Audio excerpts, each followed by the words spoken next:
worked myself with one Chinese colleague was at Massachusetts in university in the US. We collaborated in the field of organic photovoltaics. And after his PhD postdoc, the Chinese government called him in Beijing. He has one of the biggest labs there. And this is a guy who is always bringing state-of-the-art efficiency in organic photovoltaics and the best papers coming from his laboratory, because he's well equipped in Beijing, even more than in the US, and he can do excellent work. And I believe, I'm so convinced, if our government just do what they pledge, just that 1%, things will change. But as I'm saying, I'm talking to the new generation, and I've made this talk many times. I hope the new generation who are listening, who one day are our leaders in Africa, would have this consciousness, this awareness. We need to do something in R&D. I was talking about France, that France, the output, innovation, publication, innovation comes from migrants, most of them from sub-Saharan Africa and North Africa. Why? Because they have the facilities to carry out high quality research. Why can't we have the same in our universities? And that's why I'm pledging to say, if we cannot equip all the universities equally, let's try to see how we can intensify collaboration by creating such platform where a student or a researcher can go to the platform and say, in my country or in my university, I'm not able to carry out this specific investigation, but going to the platform, I can see in Kenya, this university offers that possibility. Then intensive collaboration will be going on within the African continent with let me say, little funding.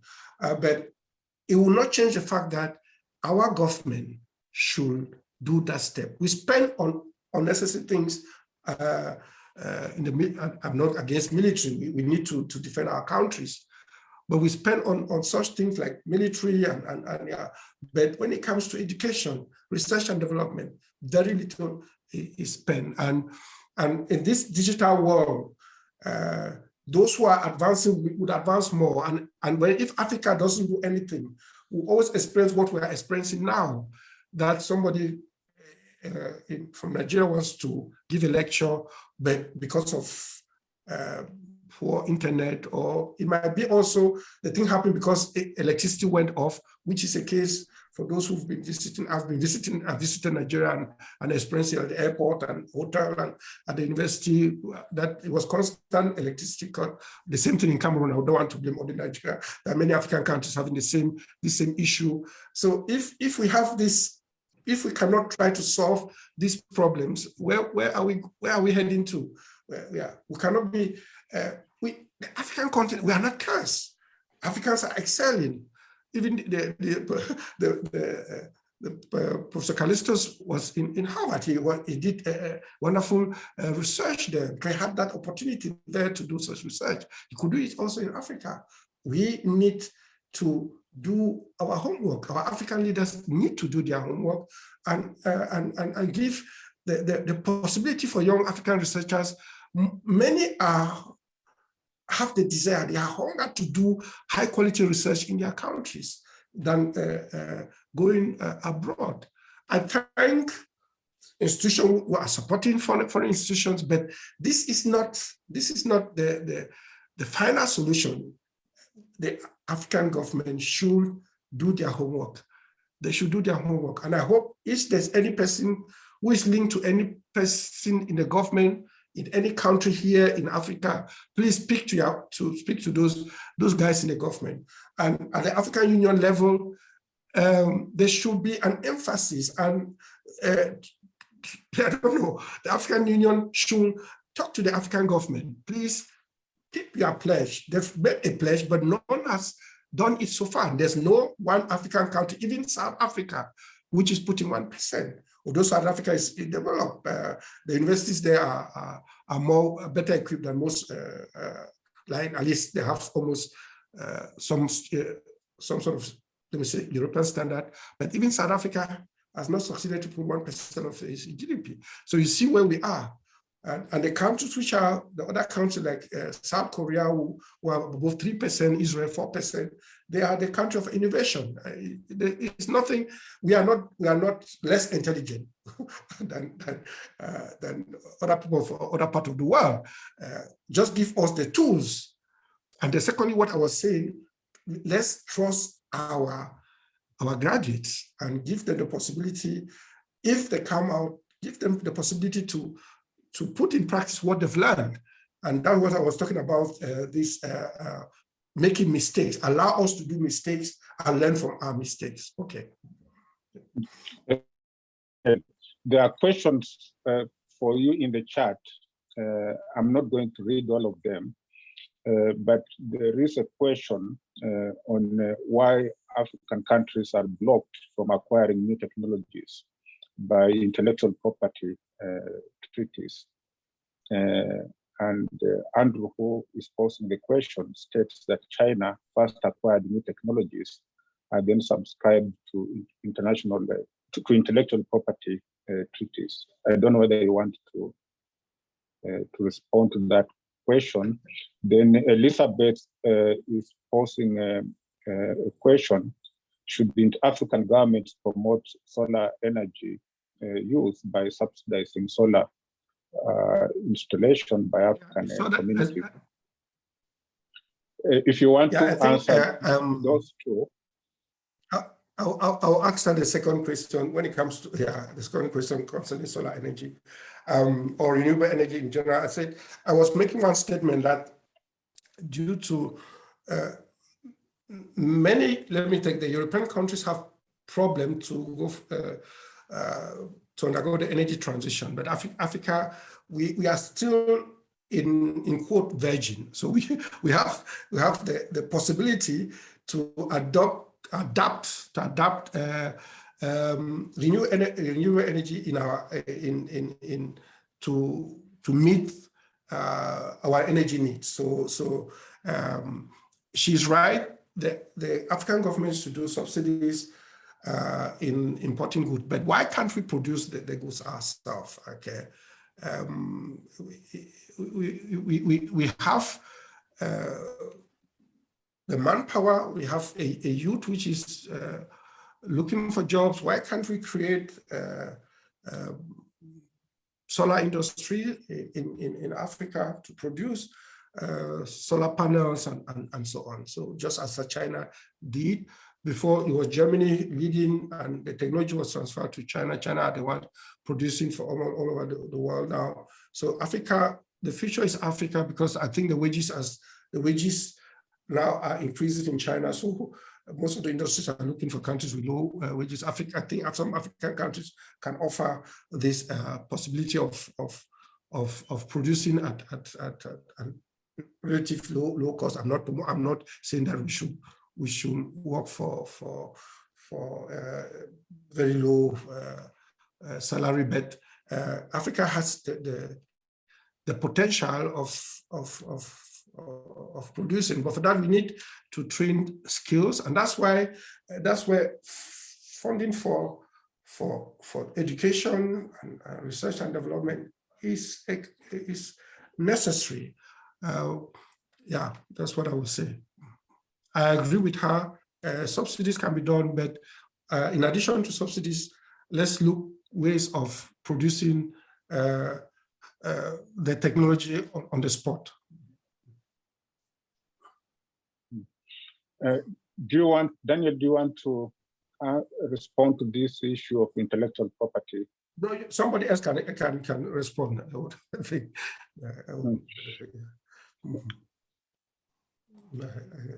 Prof, can I try? Yeah. Can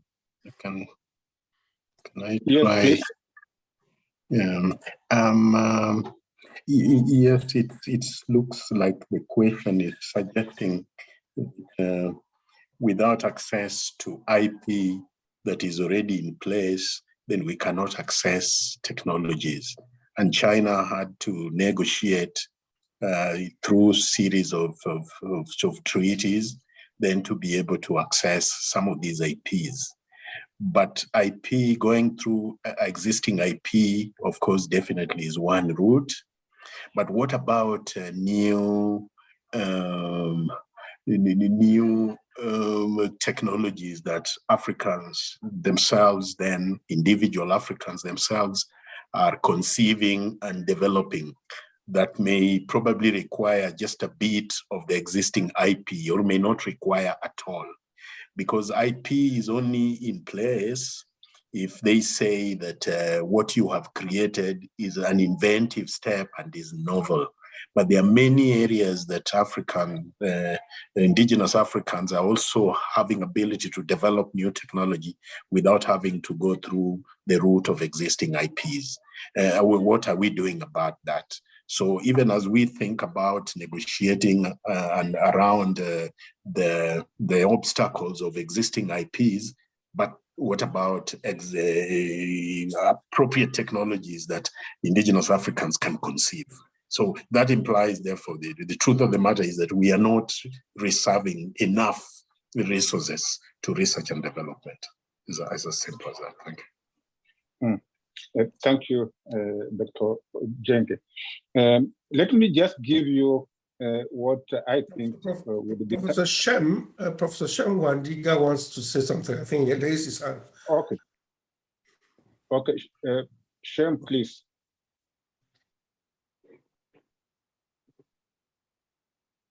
Unmute yourself.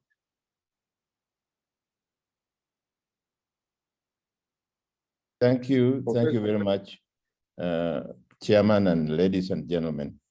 Mine is a plea that we do not make this conference or seminar a blame game.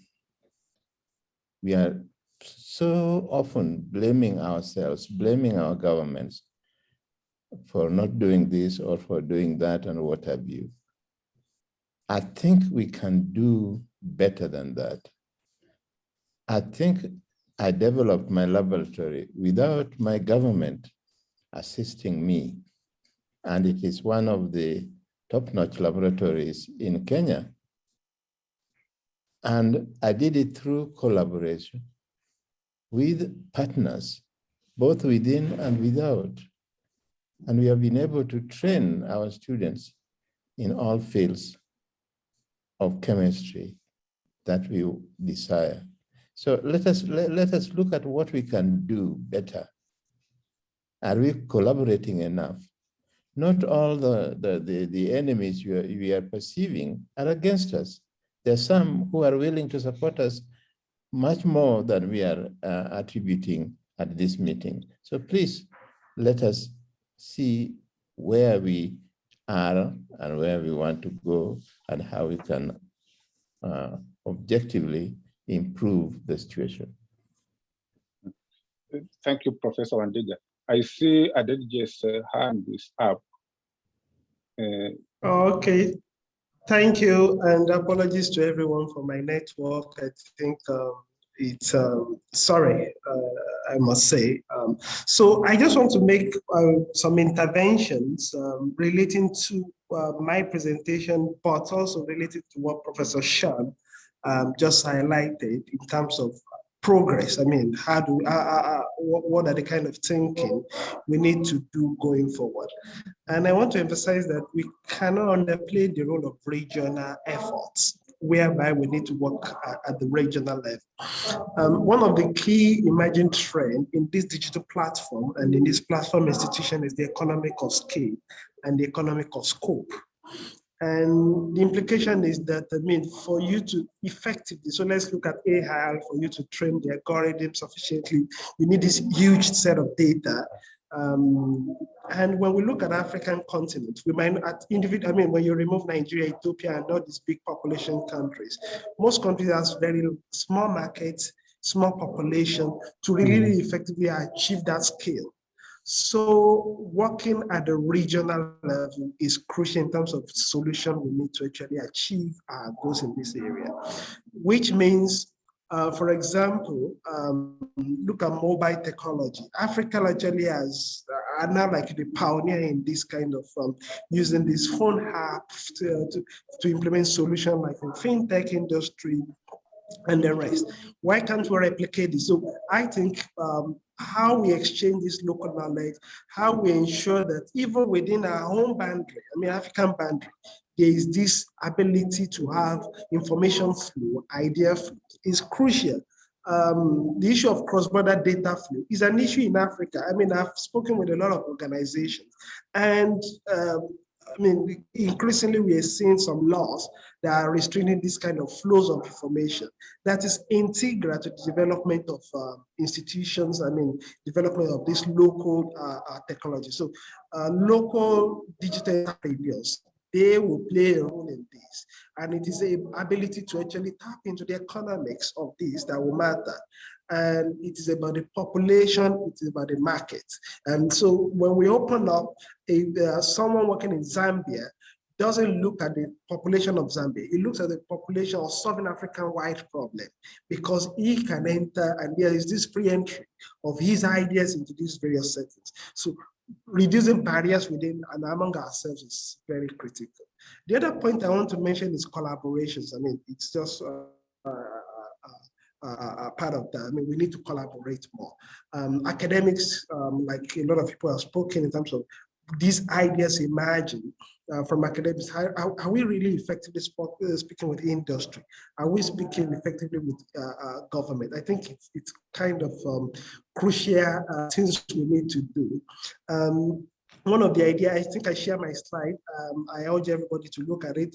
On the last slide, you'll see what I dropped 2 links. It's a new call that I'm part of the board, and what it's all about is an initiative to actually build this kind of collaboration. So providing funds for institutions that are interested in coming together to speak to themselves, such that we are not just in isolation around this development and the data governance and digitalization in Africa. So I think innovations and ideas that actually promote collaboration will be crucial going forward. So thank you so much. Thank you. Thank you very much. Any more questions? I want just to, okay. If there are more questions, I would like to just thank Professor Shem for his remark, but I say for Professor Shem, I'm so proud that you are doing wonderful research in chemistry in your country through collaboration. But if you look in general in Africa, there are extremely few people. If I take apart South Africa, extremely few groups like you who have succeeded to do effective research, high quality research, maybe in Kenya. But if I'm addressing the whole continent, and if I have the opportunity to talk about this thing, it's not that I'm blaming any person, but it's a fact. We have brains, we have good African brains who can stay in the continent and help develop our continent, but most of the brain have to leave the continent and go abroad to do high quality research. These are facts, and we cannot say, okay, let's not talk about it. Then where are we heading to? We say we want the Africa we want in 2063. And if we read the aspiration, can we achieve those aspirations without research and development, without having enough funding? And many African researchers are struggling, are suffering just to get the little money they need to carry just even basic research. And talking about the question of energy, what I was mentioning, Kenya is blessed. Most of that I'm in Kenya hardly have electricity cut, but come to Cameroon, go to Nigeria, you see the problem that a researcher will face if he's carrying out an experiment. You can have wonderful lab, but if I don't have permanent electrical energy, how can I carry out research? Those are issues we have to talk about. We cannot just put it aside. That's why I will always talk about this thing. I will not stop talking about it. It's not that I'm blaming people, but some people, someone will hear it and take it somewhere. One day, things will change in Africa. But things will not change if we say, let's just stay in this status quo and leave things just continue the way they are. Thank you, Daniel. Very interesting. We are coming close to the end of this session. I want just briefly remind us on this issue of intellectual property protection. And these were Callisto's very strong views, articulated a number of papers in at least one book, Innovation and Sovereignty, published by ACTS in 1989 or 1990. Callistus argued that those countries that are unable to use public domain technologies will not be able to use technologies that are protected by intellectual property. That you must, in fact, build capabilities to use technologies that are in the public domain before you can worry about those that are protected. And I recommend that we explore this issue in more details. We are seeing it with COVID vaccines. Those countries that are able to acquire manufacturing knowledge from the US, from European countries, African countries that are able to attract investments in pharmaceutical manufacturing and technology transfer are those that have some accumulated capabilities. And the point that he emphasized a lot. On the issue of cooperation, and I want to, again, going back to Professor Wandiga's point, having confidence in ourselves, starting to do things instead of complaining, and the role of cooperation partnerships. Callistus argued that in the absence of trust, will not see countries and researchers coming together to do real research. That you require some social infrastructure and trust being part of that infrastructure to get people to work together and get research done, invest in innovation. On the issue of funding, and this again has been a big political issue on the continent since 1980, the 1% of GDP target that we keep talking about. I think the issues are not around political will or limited resources. Somebody in the chat notes that in fact in some countries, billions of dollars are being stolen every other day. So the problem is not one of money. There's now a view that in fact the challenges are around having accountability frameworks, or getting African governments to be more accountable to, in terms of ensuring that they meet commitments that have made in the African Union. So can we think of accountability frameworks using our parliamentary systems, holding the executive arms of government to account to ensure that they deliver on the commitments they've made. I see there is a hand up. Let me just find out who it is. It's Tom. I think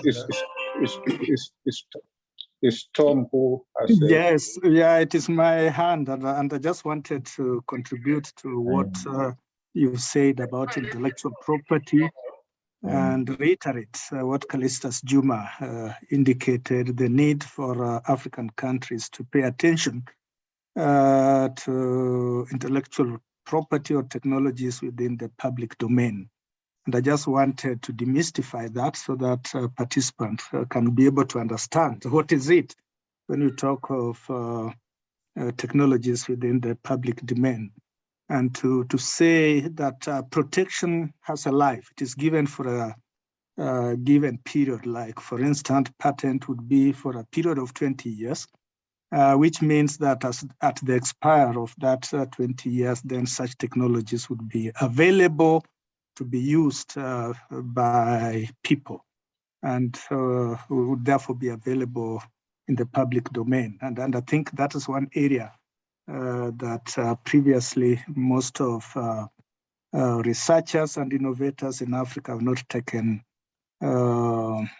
advantage of, and are still sought to get license for even technologies that they were not supposed to get free of charge. So the use of available technology whose protection has expired is important, and you just need to find out from your national intellectual property offices about those possibilities. The second aspect is also the fact that protection is territorial, which means that the person protecting would indicate countries that such intellectual property is protected. Again, therefore, that provides a window of opportunity in the sense that if in your country such technologies or solutions are not protected, then it means you can be able to access them and exploit them free of charge. So the call, therefore, is to be alert, to be aware, and always ask whether you can be able to get those technologies free of charge by referring to competent offices or persons that are there within your country, so that you don't pay for technologies that you would have actually got free of charge, or you are not stopped from accessing to technologies by the owners simply because you did not know that you could get it free of charge. Thank you. And back to you, John. Thank you, Tom, for emphasizing that point. We are coming to the end of our first session. Don't see more questions, no hands up. I'm not going to summarize the very rich presentations, discussions that we've had. My takeaway point is that there are just some basic things that we need to do, our countries need to do to be able to engage effectively with artificial intelligence and new and emerging technologies in general. I think issues of infrastructure, we heard that from Dr. Adelije. We heard from, we've had in our discussions the importance of increasing investments in research and development, in innovation. So the challenge is one of getting to action. There are certain things that we need to do and do them urgently for us to move into and benefit from artificial intelligence. I want us to close this first session and move to the next one, which is actually a continuation of our discussions